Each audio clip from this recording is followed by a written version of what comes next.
Hello বন্ধুরা, good morning. আশা করি সকলে ভালো আছো। তো আজকে আমি বানাতে চলেছি অ্যালোভেরা সাবান বাড়িতে। তো কী করে বানাচ্ছি আর কী কী লাগবে, খুব সামান্য উপকরণ দিয়ে বানাচ্ছি। তো দেখো কী কী বানাচ্ছি। ফার্স্ট আমাদের যেটা লাগবে সেটা হচ্ছে অ্যালোভেরা।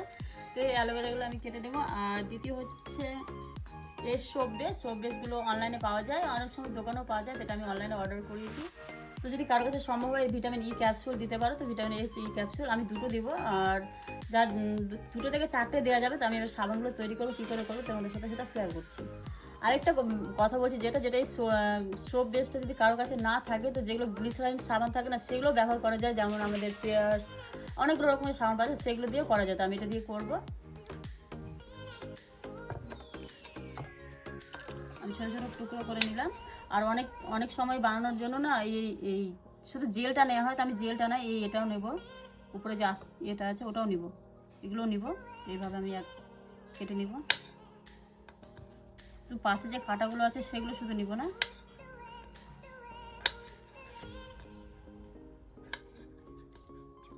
অনেক হয়েছে। তো এই উপকরণগুলো আমি এবার পেস্ট করে নিব। কথা বলে দিই যে যখন আমরা অ্যালোভেরা কাটি না, তারপর কিছুক্ষণ রেখে দেবে, কারণ একটা হলুদ রঙের একটা রস টাইপের বেরোয়, সেটা অবশ্যই বের করে নেওয়া ভালো। তো যাই হোক, অ্যালোভেরা এমনি কিছু ক্ষতির নেই। তো এটা এবার আমি এটাকে পেস্ট করি। এই সব বেসটাকেও আমি কেটে নিব।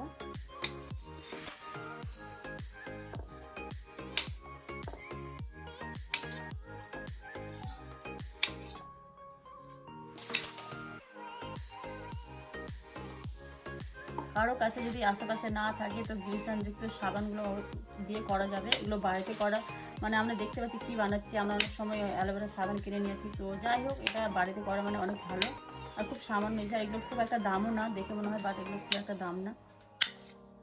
যাই, এটাকে আমি কী করে আগুনে করবো, এটাকে আবার আমাকে গলিয়ে নিতে হবে।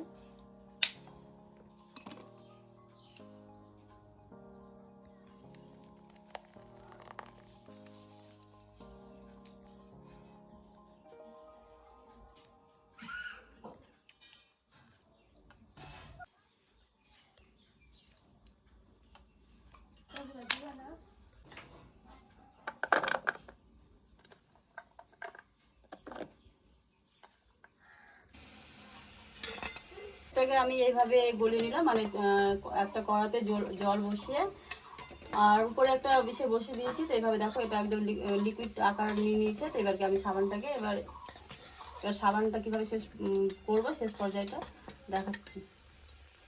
তো এরকম একটা আমি সোপ তৈরি করার একটা নিয়েছি, অনলাইনে অর্ডার করেছিলাম। তো এটাতে আমি সাবানগুলো করে একটু হালকা করে নারকেল তেল দিয়ে দিলাম, তাহলে সাবানটা বেশ হবে, রেডি হয়ে যাবে, তখন তুলতেও সুবিধা হবে। তো যাই, এবার সাবানের লিকুইডগুলো আমি এবার রেডি করব। এই হচ্ছে আমার অ্যালোভেরা জেল, আর কিছু ভিটামিন ই ক্যাপসুল দিয়েছি, আর এটা হচ্ছে সোপ বেস, যেটা আমি একদম লিকুইড করে দিয়েছি। তো এই দুটো আমি এবার মিক্স করে দেবো।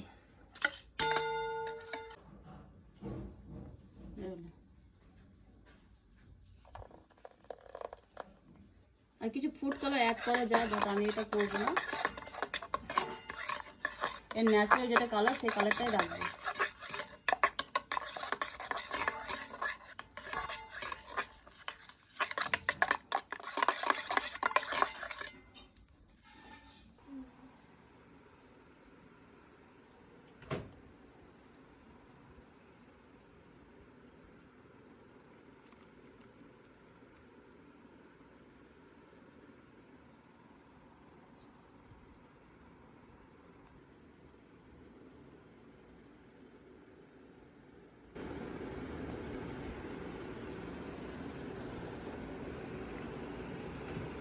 তো যে অ্যালোভেরার ন্যাচারাল কালার আর কিছু বেঁচে গিয়েছে, তো আমি আরেকটাতে করছি।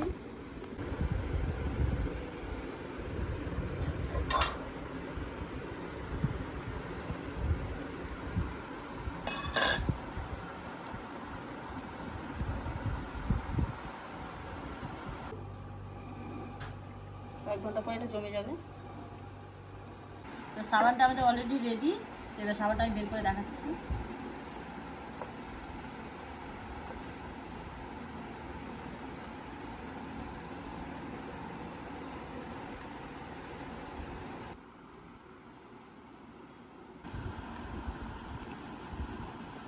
হচ্ছে সাবান, সাবান একদম তৈরি। এটা আমি কিছু একটু ফুড কালার দিয়েছি। এটা হচ্ছে অ্যালোভেরা সাবান, যেটা অরিজিনাল।